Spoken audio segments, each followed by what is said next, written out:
What if I told you that your right to privacy and the mere existence of decentralized technologies in the crypto space hang in the balance? Well, unfortunately, that would be true at this point because an opportunistic and disastrous new bill was just brought to the fore in the United States that poses an existential threat to developers, to public blockchain participants like miners and validators, as well as your individual rights as a user of decentralized technology. So in this video, I'm going to share with you the specific aspects of this bill that I vehemently oppose, and many others do as well, and the likelihood that it gets traction in the legislative process. And I encourage you to subscribe to my channel if you want to get the latest hype-free analysis on crypto and decentralized technologies. That is much appreciated in advance. Now, this new bill, introduced, unsurprisingly I might add, by Senator Elizabeth Warren and Senator Roger Marshall to the Senate, is titled the Digital Asset Anti-Money Laundering Act. And it's being introduced as a sort of apparent direct response to the multi-billion dollar implosion of crypto exchange FTX. However, despite the title of the bill, which focuses on anti-money laundering, and its apparent catalyst in the FTX collapse, this bill's proposed policies have little to do with preventing a repeat of such a collapse of FTX, for example, that affects retail investors, but rather to permanently and completely hamstring the entirety of the decentralized technology industry with archaic and systematically incompatible requirements to develop or participate in decentralized networks and application development. Let me unpack this some more. In my interpretation of the bill, the crux of this bill is a new and wide-ranging classification of whom in the context of decentralized networks and applications would be classified as a financial institution in a legal sense, which would likely directly apply to several major groups, including but not limited to software developers, public blockchain node operators, validators, miners, etc.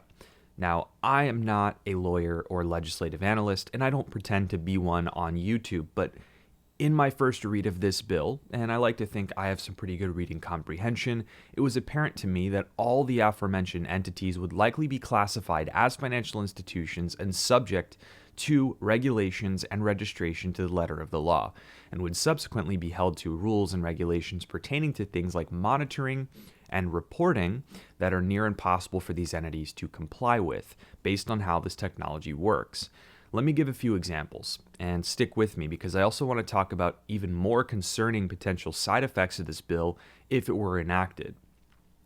If classified as a financial institution, entities like software developers who build basically anything in the crypto space or decentralized technology area would be subject to a requirement likely to register with the government to obtain some sort of expressed licensure to write code and do things related to self-custody wallets, public protocols, etc.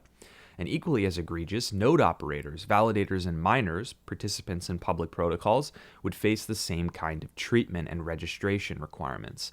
Furthermore, both builders, participants, and maintainers of public blockchain infrastructure would be required to enact strict systems built to identify and track activity for users of these protocols or software, report that data to regulatory bodies, and ban users who may be thought to be running afoul of the rules.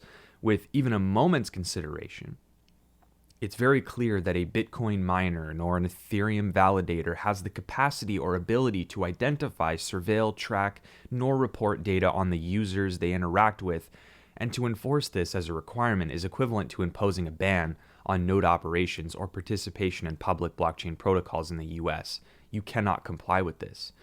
Furthermore, developers of software that provide self-custody wallets or decentralized finance protocols are equally unable to provide the type of reporting and monitoring around their users that would be required under these policies. Furthermore, and it goes without saying, it would seemingly make privacy tools of virtually any kind inaccessible and illegal to American users, developers, etc. Now, if my understanding of this bill as written is correct, this would effectively make blockchain developers and public blockchain node operators of virtually all kinds required to adhere to permissioning, monitoring, and reporting standards that are simply not possible to comply with from a technological and structural perspective. Not only that, but in no other industry, including financial services, are developers of open source code, nor integrators, nor infrastructure providers required to administer KYC or AML processes. That is incumbent on the financial institution that uses those services to offer financial services. So impose these requirements on FTX and things like it, but why is this requirement being haphazardly sprung on those entities in crypto only? Maybe I'm wrong. What's going on there? Inherently, these requirements also indirectly impose an even worse outcome, which is to eliminate any ability for individual users of cryptocurrency or public blockchains that account for cryptocurrency to do so with any modicum of privacy, nor to hold these assets in self-custody. The irony is that under the guise of protecting consumers from the risk of bad actors like the centralized FTX exchange collapsing, this bill seems to propose an end to any form of self-custody of assets in favor of centrally controlled, permissioned, and actively monitored systems that would inevitably hold custody of user assets and user private data.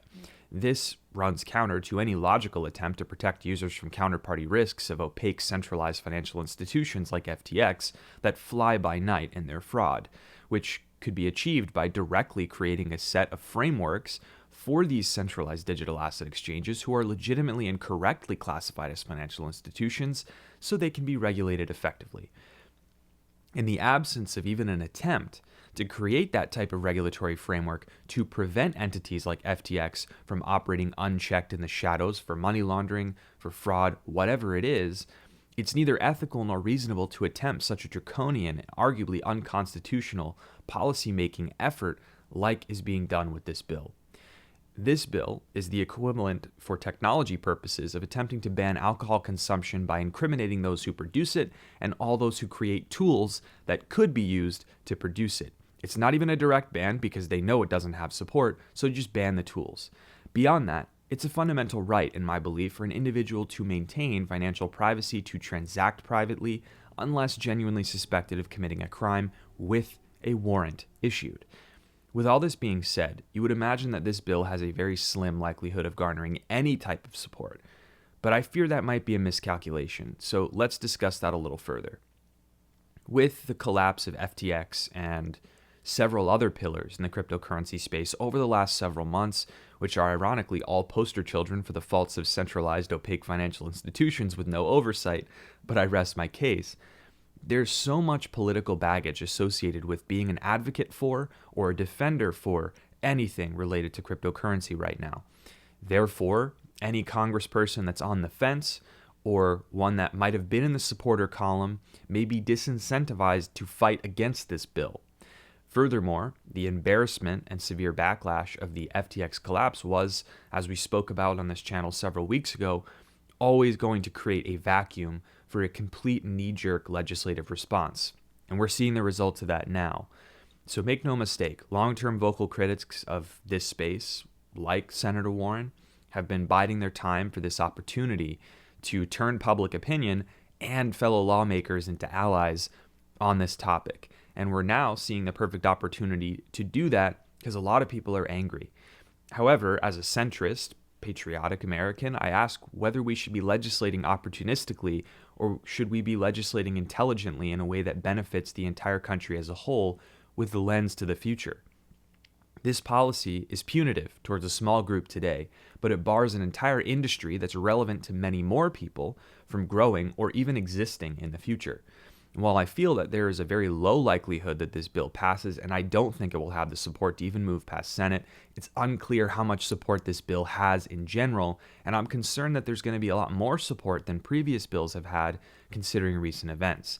That's a trend in the wrong direction and a barometer for how important these next few years are for this industry, so you need to watch the voting and support for this bill very, very carefully, if it even goes to a vote. Now, it goes without saying that I vehemently oppose this bill for all the reasons mentioned above and more that won't fit in this video for time's sake, and I welcome opinions or interpretations that don't agree with me should you have them. That's part of the process, so please leave them in the comments for respectful discussion. And I'm also not a person who likes to criticize something without providing some idea for solutions or alternatives. So in response to the FTX debacle, it's clear that all centralized crypto companies that operate in exchange capacity and hold user assets should be subject to a regulatory framework that serves to prevent the type of fraudulent activity seen at FTX and others. Realistically, they already are supposed to be registered as financial institutions, so I'm not sure what happened there. These centralized entities are representative of a systemic problem in the financial system that's not isolated to crypto and operating at a layer far above the decentralized protocols that enable crypto. As for public decentralized networks, these are a feature, not a bug, and would serve in conjunction with self-custody of digital assets as a foundation for transparent, safer markets if allowed to flourish. I acknowledge that others may dispute that last assertion, and that's fine. It's simply my belief, and I don't want to impose it on you. But to me, it's very simple. Establish a clear definition of what a financial institution is in the realm of crypto. Any entity that holds custody of assets for users and facilitates financial services would be a start. And then set common sense rules to prevent fraud through these services. Reporting around what you're doing with user data and money is a good one to start with. If there were adequate policies like this in place already, it's possible the FTX collapse would have been mitigated or avoided altogether. The issue remains, though, by tying a user's public address on a public blockchain to their identity, you are permanently doxing them to the entire world on a transparent ledger if that data is not protected. And that's a big issue that needs to be solved. This is something that politicians fail to understand nor appreciate in terms of the risks associated with this. There are solutions to these problems that don't also destroy an industry and that also preserve privacy, and I would implore lawmakers to realize that fact. There's an entire world of technology in the zero-knowledge proofs area that could be used to compromise between oversight and privacy preservation, which should be a focal point of research here, in my opinion. So as with so many things right now, it's really annoying, and I understand this is just another wait-and-see type of thing. And I encourage you to keep abreast of the latest developments as much as you can to stay informed. Of course, this channel is going to do that job for you. So again, if you want to subscribe, please do.